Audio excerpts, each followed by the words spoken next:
Buenos días, somos estudiantes de la Universidad Francisco de Paula Santander Ocaña de Ingeniería Civil. Hoy vamos a hacer una exposición correspondiente a la materia de hidrología. Los integrantes somos Sergio Andrés Barbosa León, Said Fernando Álvarez Muñoz y quienes hablan, Melba Lucila Rico Corso.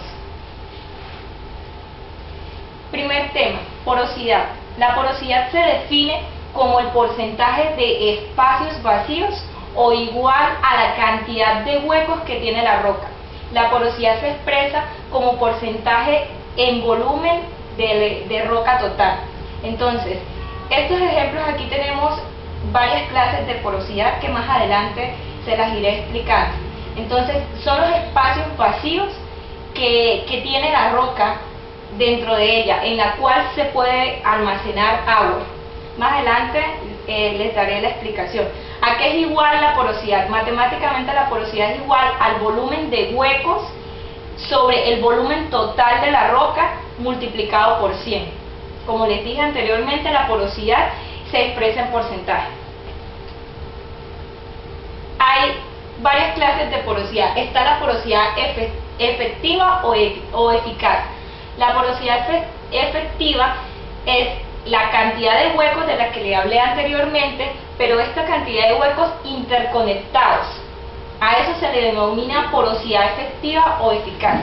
Entonces, un ejemplo de eso, una roca puede ser muy porosa, pero los huecos pueden que no estén conectados. Entonces, esta roca no será productiva hidráulicamente. Este es el caso de las arcillas. Las arcillas son rocas muy porosas. O sea, las arcillas es un material, muy poroso, pero estos poros no están interconectados. Siguiente.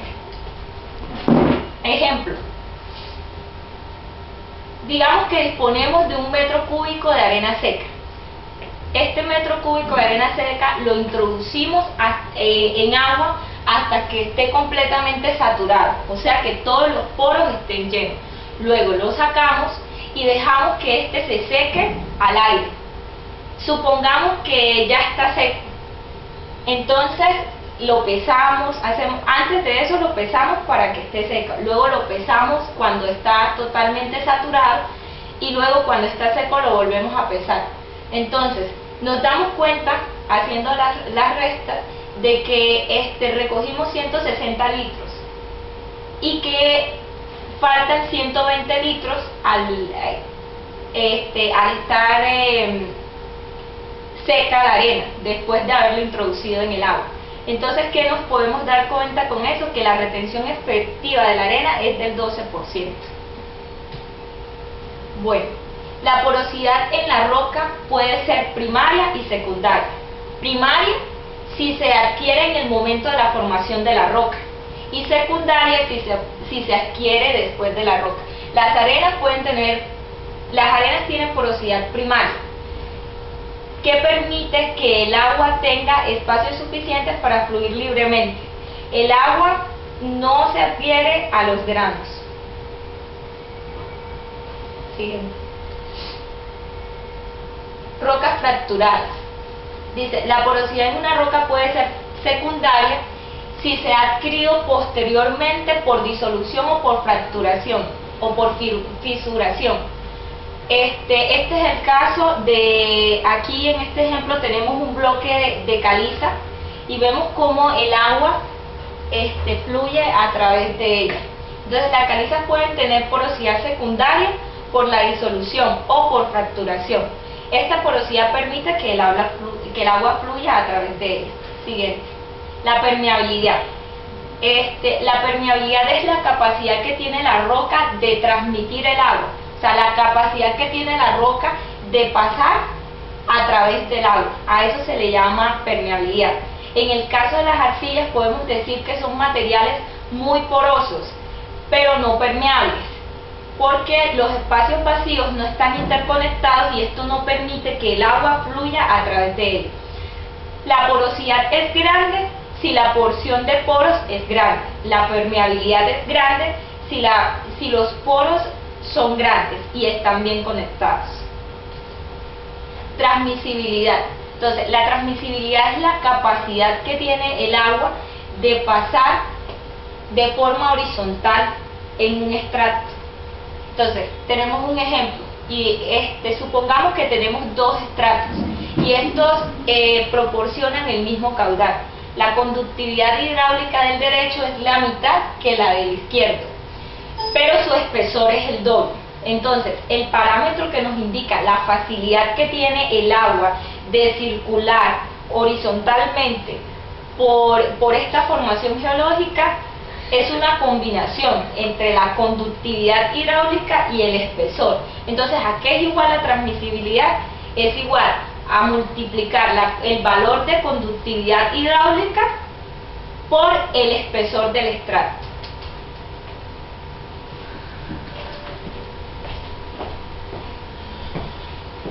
Buenos días, a continuación les voy a hablar acerca de acuíferos. Dice que un acuífero se denomina acuífero a aquellas formaciones geológicas en las cuales se encuentra agua y que son permeables, permitiendo así el almacenamiento de agua en espacios subterráneos. Como podemos notar aquí, hay una roca impermeable, lo cual no permite filtración, y hay un acuífero que está que son permeables, permitiendo así este almacenamiento. También podemos notificar aquí la clasificación de los acuíferos, lo cual nos denominan a nosotros, según la presión hidrostática del agua, como acuíferos libres. Son aquellos en los que el nivel de agua se encuentra por debajo del techo de la formación permeable. Liberan agua por desaturación, es decir, el agua que cede es la procedente del drenaje de sus poros. También tenemos los confinados. Acuíferos confinados son aquellos cubiertos por una capa impermeable confinante. El nivel de agua en los acuíferos cautivos está por encima del techo de la formación acuífera. El agua que excede procede de la expansión del agua y de la descompresión de la estructura permeable vertical. Cuando se produce la depresión en el acuífero, también se les denomina acuíferos cautivos. Según el tipo de permeabilidad, se clasifican medios porosos. Son aquellos en los que el nivel de agua se encuentra por debajo del techo de la formación permeable. Lo que notamos, a diferencia del anterior, es que se encontraba por encima, y este se encuentra por debajo de la formación permeable, lo cual libera agua por su saturación. Es decir, que el agua que excede en lo procedente del drenaje de sus poros. Los acuíferos de medios fisurados se localizan en las fracturas de las rocas metamorfósicas, precámbricas y maleozoicas, pizarras, esquistos, cuarcitas, las cuales han sido consideradas como impermeables. Pero actualmente, con el avance de las técnicas de perforación en rocas duras, se han demostrado la existencia de un complejo medio acuífero fisurado muy anisótropo. Ejemplo, las rocas de la penillanura extremeña. ¿Qué quiere decir esto? Estos son rocas que son, en algunos casos, pues, son impermeables, lo cual no permite filtraciones, y pues en ese caso nosotros podemos encontrar rocas metamórficas, que en las cuales podemos encontrar estos como pizarras, esquistos y cuarcitas, etcétera, donde hay otra serie de rocas que no permiten esta filtración del agua. Los acuíferos de medios kársticos. Se trata de grandes embalses subterráneos cuyas aguas circulan y se almacenan dentro de las cavidades de las formaciones rocosas, calcáreas, calizas y dolomías, las cuales tienen una porosidad secundaria originada por disolución, presentando canales y cavernas de gran tamaño que, cuando se saturan de agua, constituyen acuíferos muy importantes. Ejemplo, el calerizo de Cáceres y la sierra de Alcoré, etc. Entonces, como podemos ver aquí podemos notar esa filtración que hay, donde hay unas rocas que son totalmente impermeables, lo cual no permite esa filtración en esos acuíferos. Hidráulica de pozos. Los ensayos de bombeo son el método más extendido. O sea, para poder hablar en lo que vamos a hablar de hidráulica de pozos, vamos a ver unos métodos y vamos a ver unos ensayos que se practican para poder hacer este estudio un poco más a fondo y determinante para lo que queremos aprender en esta exposición. Los ensayos de bombeo son el método más extendido, de más fácil aplicación y mayor respaldo en sus resultados, que se usan habitualmente con el objeto de conocer las características hidráulicas de los acuíferos, así como el grado de perfección del acabado de las captaciones de aguas subterráneas. Se pretende dar una exposición sobre la forma de realizar e interpretar de una manera pragmática estas pruebas, en base a la preparación de una serie de recomendaciones que presenten la imprescindible atención a los desarrollos matemáticos, pero procurando dejar claro el concepto físico para cada uno de los métodos que se utilicen. Vamos a hablar de esos métodos ahorita más adelante, pero entonces vamos a ver cómo se comporta esta hidráulica de pozo. Entonces el pozo es uno de los principales medios de prospección con que se cuenta. Su comportamiento hidráulico es importante de determinar, ya que reviste interés de dos puntos de vista diferentes, a saber, los que son a continuación. El comportamiento hidráulico de un pozo debe conocerse a planear su aprovechamiento como captación de agua. En drenaje, ya sea saneamiento de terrenos o bien para deprimir nivel de aguas subterráneas a objeto de realizar alguna obra de ingeniería. Resulta de interés conocer el comportamiento de los niveles de la napa en las proximidades de un pozo en función de las características de este y de su operación. Como podemos darnos cuenta, entonces en el pozo vamos a ver las vistas, son dos vistas diferentes a saber, porque el comportamiento hidráulico es algo que tiene que ver con cómo fluye esa perforación en los acuíferos, y el drenaje, pues que ya es otra característica, otro punto de vista para este estudio de pozos, pues en hidráulica. Los aspectos generales. Si se considera un pozo que se encuentra bombeando un tiempo largo, la superficie piezométrica adopta la forma de un cono invertido, cono de depresión, o embudo en cuyo centro se sitúa en el pozo. Entonces miramos que es como si hubiera una supresión o hubiera un recogimiento en el cual ya va a llegar a un punto mínimo donde toma como forma de embudo y en base a eso se sitúa en el pozo. El nivel del agua en el acuífero cuando no existe bombeo se denomina nivel estático, y nivel cuando existe extracción se llama nivel dinámico. En el pozo el agua debe penetrar por una superficie cilíndrica relativamente pequeña y por lo tanto se requiere inducir un gradiente importante para que, de acuerdo con la ley de Darcy, exista un flujo hacia el pozo, equivalente al caudal bombeado. Por continuidad, a través de cualquier cilindro concéntrico con el pozo debe pasar la misma cantidad de agua, pero como la superficie de los mismos aumenta en proporción directa al radio, el gradiente preciso para establecer el flujo es tanto menor cuando más lejos del pozo se esté. En cuanto a la continuidad que está hablando aquí, estamos hablando ya en caso de caudal, entonces tenemos que mirar la continuidad que va a haber en el caudal de entrada y el caudal de salida. En el caso de introducir agua en un acuífero artificialmente en el pozo, se forma un cono invertido, lo que estábamos hablando anteriormente, que era como un embudo. Entonces podemos notar aquí el cono de depresión, la variación que hay aquí, el nivel estático y el nivel dinámico de los que hablamos ahorita, en la parte superior y en la parte inferior, donde está la parte del acuífero, y también podemos darnos cuenta como estamos haciendo el ensayo, en el cual el cono va a ir como en forma de cono invertido, o sea, va a ser como un tipo de embudo para poder realizar ese análisis. El análisis se puede realizar en condiciones de equilibrio, régimen permanente, en condiciones de desequilibrio y régimen impermanente. El flujo en un acuífero olífero es complicado de representar debido al desconocimiento del nivel de la superficie libre. La forma de la superficie libre depende de la distribución del flujo que está circulando, y también dicha forma determina la distribución del flujo.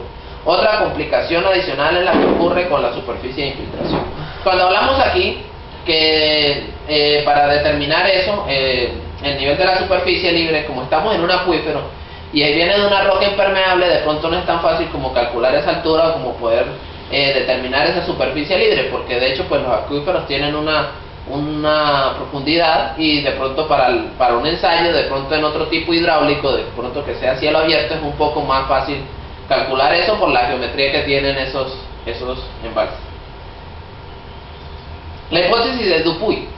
Dupuy, basado en observaciones, determinó que la pendiente de la superficie libre es despreciable en la mayoría de los flujos de agua subterráneos. O sea, lo que les hablaba ahorita es despreciable en cuanto a que es difícil de calcular y tenemos un poco de dificultades en eso. Lo que equivale a suponer que la superficie equipotencial es vertical y el flujo es esencialmente horizontal. Él presenta unas hipótesis en las cuales dice que el acuífero es homogéneo, isotrópico y de área infinita. Se apoya sobre un estrato impermeable horizontal. El nivel de la napa constituye una superficie horizontal que se extiende indefinidamente.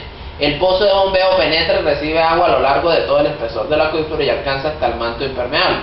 El coeficiente de permeabilidad del terreno es constante e igual en todos los puntos. El flujo es laminar y las líneas de flujo hacia el pozo son radiales y horizontales. Es importante tener en cuenta ese flujo laminar, porque nos vamos a dar cuenta que no vamos a tener flujos turbulentos donde va a haber de pronto alguna inconsistencia en el cálculo de cuando haya una penetración en el pozo de bombeo. Del pozo se extrae un caudal constante. El bombeo se continúa uniformemente a lo largo de un periodo de tiempo suficientemente largo para que el sistema hidráulico alcance un estado de equilibrio Esto es el caudal de escurrimiento a través de cualquier sección cilíndrica concéntrica en el pozo. Es constante e igual al caudal que se extrae en este último. Cabe resaltar aquí que cuando estamos hablando de un caudal constante estamos haciendo continuidad con lo que estamos hablando ahorita de la forma. Entonces esto quiere decir que como el flujo es laminar y no es turbulento, no va a haber variación de esa velocidad, lo que quiere decir que no va a aumentar ni va a disminuir el caudal y sería un caudal constante. Deducción de ecuaciones de hidráulica de pozos. A continuación vamos a ver una serie de ecuaciones las cuales nosotros vamos a tomar algunos como ejemplo para poder determinar estos estudios. El principal objetivo de abordar la hidráulica de pozos es determinar los parámetros del acuífero, un parámetro T y un parámetro S. Y la mejor forma de conseguirlo es analizando las pruebas de agotamiento, tanto en régimen estacionario, que es permanente, como en régimen transitente, que es impermanente. Una prueba de bombeo es una experiencia en la que se extrae agua desde un pozo en condiciones controladas, de caudales bombeados y niveles de depresión en el pozo. El caudal puede ser fijado en un determinado valor, lo que se denomina prueba de gasto constante. Lo que les hablaba anteriormente, en esa prueba se denomina un caudal constante para que no haya tantas variaciones. Esta caudal también puede irse cambiando durante la experiencia. En este caso se denomina prueba de gasto variable y se aumenta hasta encontrar el máximo caudal que puede entrar en el pozo. La prueba pasa a llamarse prueba de agotamiento. Bueno, instrumentación para una prueba de bombeo. Por supuesto que se quiere disponer de un equipo de bombeo. Para poder realizar esto, pues necesitamos una instrumentación y un equipo de motobomba y todo eso. Entonces, con sus cañerías de descarga es muy importante que la bomba disponga de válvula de retención, ya que una vez detenido el bombeo, la columna de agua tiende a devolverse hacia el pozo, distorsionando los niveles de recuperación de medios. Una vez instalado el equipo de bombeo, aunque algunas veces se bajan en conjunto, se instala una línea de aire que sirve para introducir la cinta de medición que en conjunto con el carrete conforman el pozómetro. La cinta mencionada debe estar graduada de fábrica y no presentar discontinuidades para no afectar la calidad de la medida. Estos equipos habitualmente disponen de chicharra y o luz indicadora de contacto del sensor del pozómetro con el agua. Entonces, ¿cómo funciona esto? Esta instrumentación pues tiene que estar debidamente revisada, debidamente en capacidades de que tenga un buen funcionamiento, y tiene que tener en cuenta también cómo avisarnos a nosotros en el momento de que el pozómetro esté en contacto con el agua, para poder determinar dónde hay presencia de agua en ese caso para hacer una prueba de bombeo. Se debería disponer de un número adecuado de pozómetros, al menos en igual cantidad que pozos a controlar. Como mecanismo de regulación de caudales se utiliza una válvula de corta, la que debe contar con un juego amplio para cubrir su rol sin mayor dificultad, como la podemos ver aquí. Entonces la penetración que hay en el pozo, entonces un pozómetro, y donde tenemos en cuenta una línea de aire para ese pozómetro. Aquí vemos instrumentación que es de codo y de válvulas, las conexiones que deben ir. Hay que tener en cuenta que si de pronto el nivel del agua es bastante, la presión que se ejerce de pronto en esta tubería tiene que ser mayor. Entonces hay que tener muy bien asegurado esos codos y esos ensambles que se van a hacer en toda la tubería. Respecto a los mecanismos de control de caudal, se recomienda utilizar más de uno. Dentro de ellos se dispone del clásico tubo de aforo, que no es más que un Venturi. También se encuentra el flujómetro y el vertedero.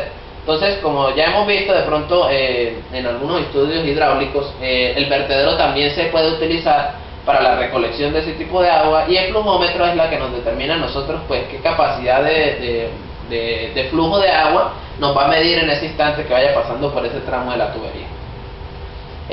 Un tubo de aforo de diámetro conocido, el cual se acopla a un